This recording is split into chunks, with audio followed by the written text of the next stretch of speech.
How powerful has the rise of Chinese consumption been? Last year, 76.2% of China's GDP growth came from consumption. Simply put, if Chinese consumption falters, the economy would come to a standstill. As for investment, real estate is declining, and government investment is stuck in a cycle of perpetual loans. For imports and exports, Chinese goods have already reached nearly every corner of the world.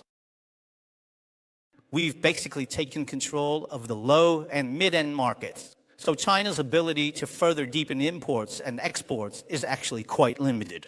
Our annual trade with the United States is $570 billion, and we make about $300 billion in profit from that. This kind of trade structure really can't be sustained in the long run. So consumption centered on helping Chinese people live better, more beautiful, healthier, and happier lives is going to be a super trend for the next 30 years. Remember what I'm saying here. 30 years from now, when we're all still around, we'll witness the Chinese economy together. The super era of the rise of Chinese consumption and Chinese services. So what will this super wave bring? It will bring about an era where consumption is king, and the consumer and service industries will definitely rise. China will definitely see the emergence of companies like the Beautiful 50. If you're interested, take a look at the Nifty 50 in the United States. Back in the 1970s and 1980s in America, you could see from the categories of these companies that they included everyday consumer goods, healthcare, non-daily consumer products, and also what we call the financial services industry. I define finance as a service industry. Finance isn't just about selling money. It's a service sector. If you add up the companies in the Beautiful 50, 33 of them are related to consumer and service industries, which makes up about 66% to 67%. Basically, it's all related to consumption and services. There's really nothing new under the sun, whether you want to believe it or not. That's just common sense for all the entrepreneurs and investors who are passionate about the consumer sector. And those who are dedicated to starting businesses in consumption and services, congratulations, you've caught the super wave of this era. Now, let's look at the second point. Are there any strong local companies in China? Yes, there are. Let me give you an example, none other than Heideleo, right? Hot pot is a very traditional business. It's been around for probably 1,000 years. But how did Heideleo manage to rise to a market value of 200 billion and get listed on the main board in Hong Kong? Was it because they give you a military flag, clean your ears, or put a cover on your phone? Of course not. It's also not because Heideleo's food tastes better than others. So what does Heideleo rely on? It's their underlying business logic of linked interests that locks in management, and their comprehensive optimization and superiority in system operations. On top of that, they have a deep understanding of human nature and their products. They connect everything through data and products, encourage repeat purchases, and build a value system centered on human care. In doing so, they've disrupted the traditional restaurant industry and created a new business culture and model. So, kids, is it really worth 200 billion? Do you believe that? Finally, there's a major entrepreneur standing on stage talking about this today. Who is it? Yu Liang from Vank, right? Our real estate industry in China is incredibly powerful, isn't it? There are tens of trillions invested in it. Even Comrade Yu Liang had to admit it when someone asked him. Comrade Yu Liang said, "I accept it, because Vank can't even compete with soy sauce brand Haitian flavoring and food. Haitian's market value is 320 billion yuan, 20 billion in revenue, nearly 5 billion in profit." So, to sum up, this is just my personal judgment about the future. But for those of you at Chuangya Haima Camp who are aspiring entrepreneurs, I think this might be the key to future business competition that I've gathered from my 25 years of work experience. What are the rules of engagement? Rule number 1, achieve overall cost leadership under high gross margins. Without high gross margins, entrepreneurship can be deadly, because only with high gross margins will you have the desire and the room to improve and refine your business. What's the second rule? Excelling across the board in meticulous, systematic operations. You not only need to understand management, but also branding, channels, the market, modern communication, and in-depth marketing and distribution systems. More importantly, you have to thrive in an era where scientific management is the key to success. Take China right now, for example. The economy is on a downward trend, right? There's no bottom in sight. Competition is getting fiercer, the macro environment is tough, and the business climate isn't exactly great either, right? All of a sudden, what kind of era have Chinese companies and entrepreneurs entered? Let me tell you, it's the era of meticulous cultivation and refinement. This process of clearing out will definitely bring entrepreneurs back to their original intentions. And the diligence of companies. Future competition will be about Drucker's management science. Whoever is best at management, whoever can allocate market resources most efficiently to the right places and establish a modern enterprise system that fits, that company will gain the value of time-based advantages. Everyone cares about the value of time, about sticking to the fundamentals while making breakthroughs, and about what kind of benefits they can get. Where do these benefits come from? They come from capability.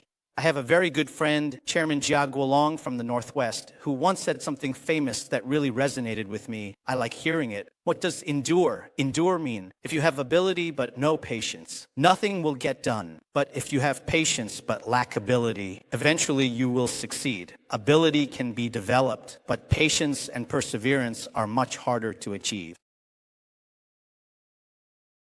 So, good people, as the era of doing business expands, I talk about the rise of a new class of entrepreneurs, the emergence of new business paradigms, business civilization, and business ethics. What kind of era is China entering? Remember this. I truly believe in this, and I personally have great faith in these words. Confucius' philosophy, even after 2,000 years, will never become outdated. Uphold integrity and seek innovation. Harmony without uniformity. A gentleman seeks harmony but not sameness, while a petty person seeks sameness but not harmony. Great businesses are always the triumph of great values. There's a saying at Lakeside that I personally agree with: mission, vision, and values. If you don't get these right, you can't possibly become a great entrepreneur. That's why in my lab, this is the first hurdle you have to clear. Seriously, I've brought together a lot of people because of this. I don't think you can be an entrepreneur. If you want to become an entrepreneur, I'm willing to accompany you. I'm the super coach for China's champions. A good person. The era of doing business has arrived. Teacher Chun Wei once wrote an article, right? Good people, your time has come. This is a great era, isn't it? Anyone who can come and spend money to attend this conference, I believe you're all good people. At the very least, you all want to be good people. So this is about the birth of entrepreneurial spirit, organizational culture, and business civilization. That's why this is such a meaningful era. So why do we do this? People need to find meaning in their work because we are going to witness the birth of business civilization. China's business civilization might emerge in our generation, or maybe within 2 generations. So when you're starting a business, you're actually not lonely at all. You feel energized every day like you've had a shot of adrenaline. Why is that? Because it's about civilization and ethics. It's deeply connected to everything that came before. I've been in this for 25 years, 13 years in investment banking, and 12 years in consumer investment. The people who stick with it, it's definitely not just for the money. So what is it for? Entrepreneurial spirit and business civilization exploration. So finally, I want to say something. Jia Hua has persisted in focusing on consumer goods and services. And I like to think of myself as the champion at running alongside others in China. What I want to say is, first, I love the consumer sector because I'm passionate about it, and that's why I can stick with it. I also hope that every one of you entrepreneurs, every one of us business owners, does this out of love and interest. Put your heart into your products and services. The more you please your customers, the better you treat society, the better society will treat you in return. So there's something I really want to say to you all.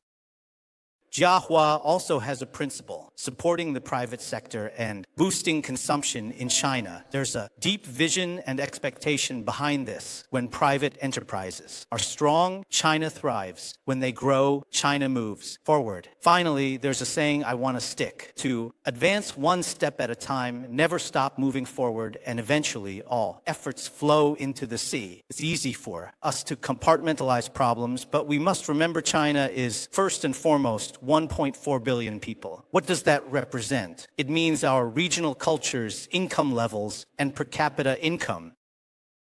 There are also slight differences in ethnicity and religious beliefs. China is a country with a highly developed tiered economy. Basically, you could say that every 100 million people form a different tier. So China has both lower tier markets and markets focused on consumption upgrades. Secondly, no matter how the logic between these lower tier and upgraded consumption markets evolves, the idea that people strive for progress is absolutely correct.